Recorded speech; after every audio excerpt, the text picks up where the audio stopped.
Crítica textual em defesa da fé cristã. A dúvida jamais se submeteria ao martírio. 1 Coríntios 15:17. Se Cristo não foi ressuscitado, é inútil a vossa fé. Quando os primeiros cristãos davam a sua vida por defender a ressurreição de Jesus Cristo, eles o faziam com indiscutível convicção, pois não tinha nada em jogo exceto o ardente desejo de não retroceder em seus testemunhos. Não se beneficiavam em nada com a mensagem da cruz, e muito menos com a propagação da afirmação extraordinária acerca da ressurreição, visto que isso lhes custava muito caro, pois era por causa da mensagem da ressurreição brutalmente assassinados e tornavam-se objeto de escárnio social em todos os lugares, começando por Jerusalém e chegando até Roma. Esse fenômeno desencadeou a consolidação e a afirmação da fé cristã, mesmo em um cenário de supressão política, filosófica e religiosa.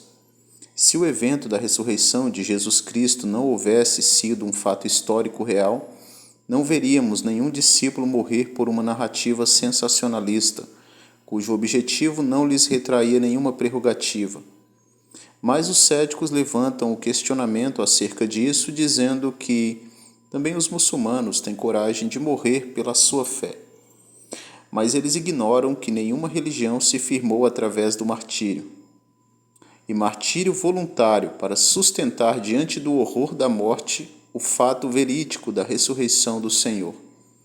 Caso os primeiros discípulos, acusados de difundirem o suposto mito, tivessem algo a ganhar com aquele depoimento sobre a ressurreição de seu líder, seria no mínimo compreensível toda a crítica que se levanta e objeção à integridade da mensagem. Todavia, não é este o caso com os primeiros cristãos que compunham a primeira comunidade cristã. Tácito escreveu: cobertos com peles de bestas, os cristãos eram rasgados por cães e pereciam, ou eram pregados a cruzes ou consumidos por chamas, para servirem como iluminação noturna nos jardins de Nero.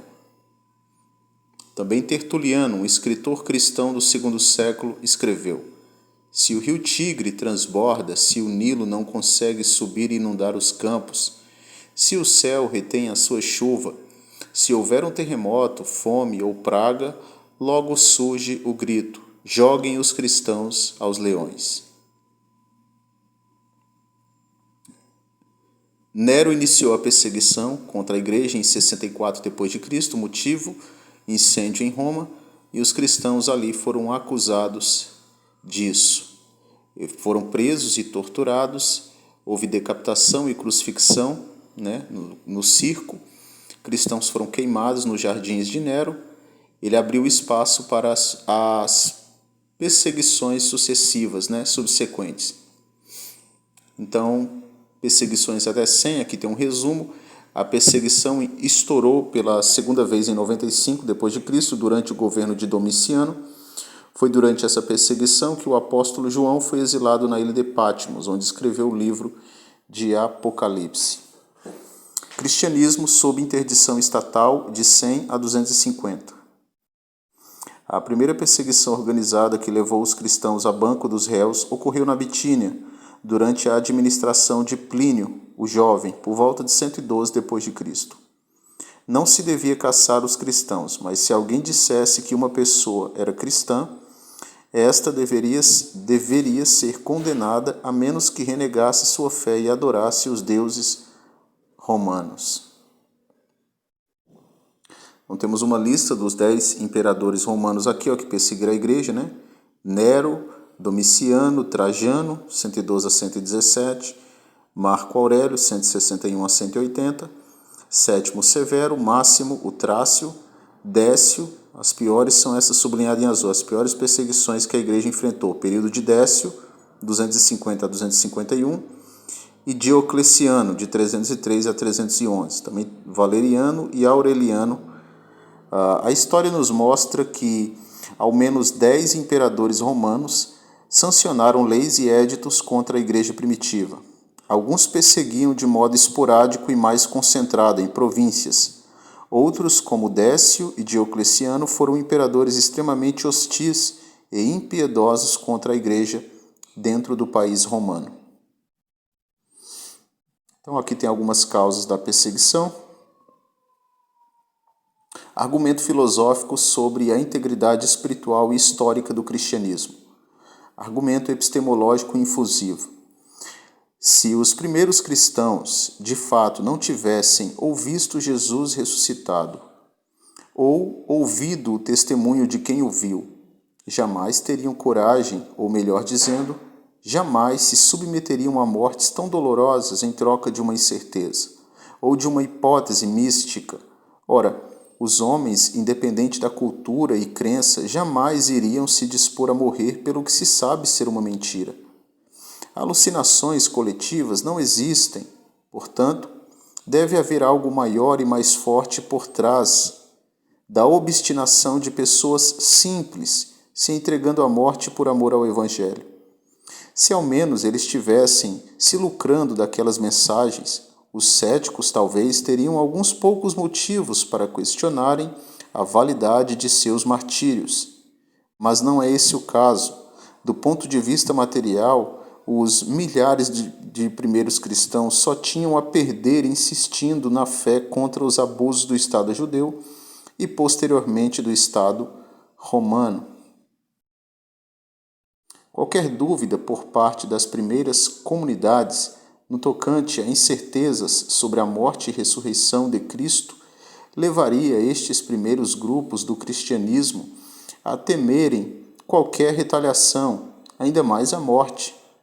É inexplicável para a sociologia, para a psicologia e para a neurociência como pessoas simples, convertidas a essa nova fé, teriam disposição, coragem e, em alguns casos, até impulso pela morte. Aqui eu digitei errado. É explicável, não, é inexplicável para a sociologia, psicologia e neurociência e também psicanálise.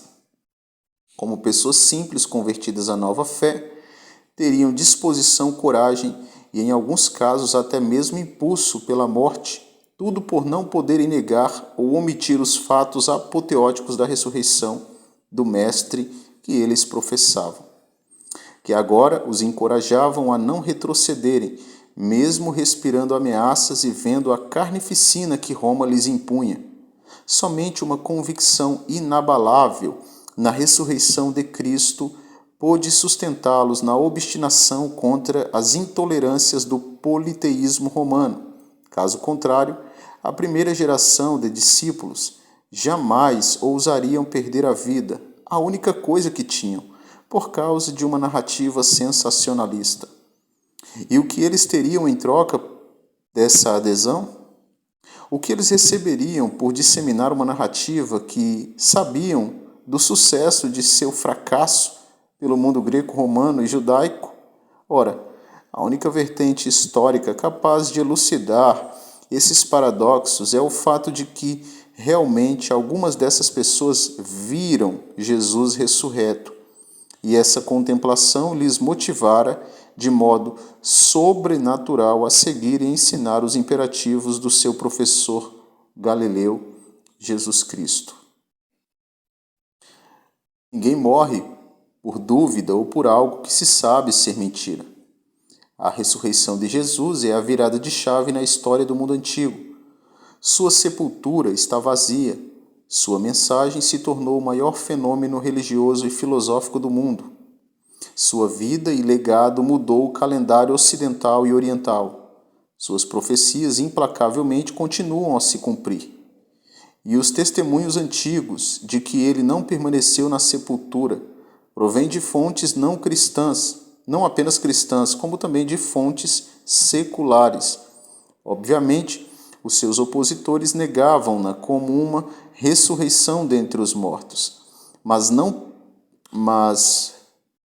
negavam que realmente os primeiros discípulos afirmaram, sem temor, terem visto a ele e interagido com ele após sua morte de cruz. E sabemos, a partir da psicologia e da psicanálise, que não existe nenhuma probabilidade estatística de várias pessoas instantaneamente presenciarem uma alucinação coletiva ou êxtase compartilhado. Crítica textual em defesa da fé cristã. A dúvida jamais se submeteria ao martírio. Se Cristo não foi ressuscitado, é inútil a vossa fé. 1 Coríntios 15, 17.